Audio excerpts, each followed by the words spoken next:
Hello, നമുക്കൊരു സാമ്പാർ തയ്യാറാക്കി നോക്കിയാലോ? എല്ലാവർക്കും സാമ്പാർ വെക്കാൻ അറിയാമെന്നറിയാം, എന്നാലും ഇതും കൂടി ഒന്ന് പരീക്ഷിച്ച് നോക്കാം. അപ്പോൾ ഒക്കെ എന്താ വെച്ചാൽ ഇതിക്ക് ഒരു അരക്കപ്പ് പരിപ്പ്, മഞ്ഞൾപ്പൊടി, കായം, ഉപ്പ്, ചെറിയ ഉള്ളി ഒരു 5-8 ചെറിയ ഉള്ളി എടുത്തിട്ട് അതും കൂടി ഒന്ന് കുക്കറിലിട്ട് നന്നാക്കി വിസിലടുപ്പിക്കുക. പിന്നെ നമ്മുടെ കയ്യിൽ എന്ത് പച്ചക്കറിയാണോ ഉള്ളത് അതൊക്കെ ഒന്ന് കുറച്ച് വലുതാക്കിയിട്ട് സാമ്പാർ കട്ട് ചെയ്യണം. അതൊന്ന് കട്ടാക്കിയിട്ട് ഇട്ട് കൊടുക്കുക. ഞാൻ ഇവിടെ ചിരങ്ങ, കുമ്പളങ്ങ, മുരിങ്ങാക്കായ്, പയർ ഇതൊക്കെയാണ് ഇട്ട് കൊടുത്തിട്ടുള്ളത്. ക്യാരറ്റ് ഇട്ട് കൊടുത്തിട്ടുണ്ട് കേട്ടോ.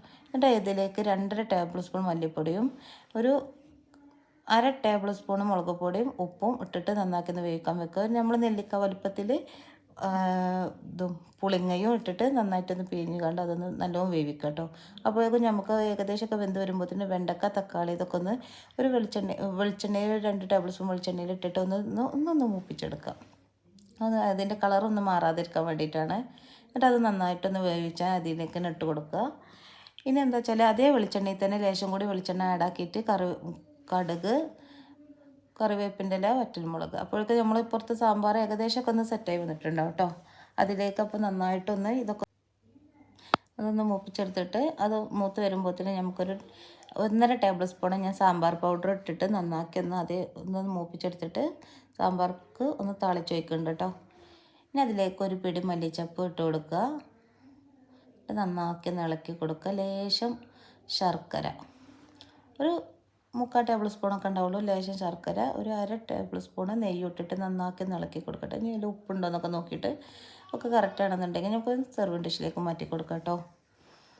എൻ്റെ ഇതൊക്കെ കറക്റ്റായിരുന്നു. ഞങ്ങൾ സെർവിങ് ഡിഷിലേക്കൊന്ന് മാറ്റി കൊടുക്കുക. ഇനി ഇന്നത്തെ ഊണെന്താണെന്ന് നോക്കാം. അപ്പോൾ ഇതിലേക്ക് തന്നെ നമ്മൾ നാടൻ ചോറ്, അതിലേക്ക് സാമ്പാർ, പിന്നെ ലേശം അവിയൽ, പപ്പടം, അച്ചാർ, ഫിഷ് പൊരിച്ചത് ഇതൊക്കെയായിരുന്നു ഇന്നത്തെ ഊണ്. എല്ലാവരും സാമ്പാർ ഇതൊക്കെ ഉണ്ടാക്കി നോക്കുക. എന്നിട്ട് ഇതുപോലെ ഒന്ന് ഉണ്ടാക്കി നോക്കിയിട്ട് അഭിപ്രായം പറയുക. ലൈക്ക് ചെയ്യുക, ഷെയർ ചെയ്യുക, കമൻറ്റ് ചെയ്യുക. നിങ്ങൾ ഓരോരുത്തർ കമൻറ്റ് ചെയ്യുമ്പോഴും ലൈക്ക് ചെയ്യുമ്പോഴൊക്കെയാണ് നമുക്ക് ഇനി വീണ്ടും വേറൊരു റെസിപ്പീസൊക്കെ ഒന്ന് ഇടാൻ പിന്നെ ടെസ്റ്റ് അടിക്കാനൊക്കെ തോന്നുള്ളൂ. അപ്പോൾ അതുകൊണ്ട് നിങ്ങൾ അഭിപ്രായം പറയാം കേട്ടോ. അപ്പോൾ ശരി. ഞാൻ കൊച്ചു ചെറുക്കനൊക്കെ ഒന്ന് ഫുഡ് വിളമ്പി കൊടുക്കട്ടെ കേട്ടോ. ആദ്യം തന്നെ വന്നിരിക്കൽ മാത്രമേ ഉള്ളൂ കേട്ടോ. 2 പിടി കഴിക്കുമ്പോഴത്തേനോ എഴുന്നേറ്റ് പോകും. അപ്പോൾ ഞങ്ങൾ ഫുഡ് കഴിക്കട്ടെ. ശരി.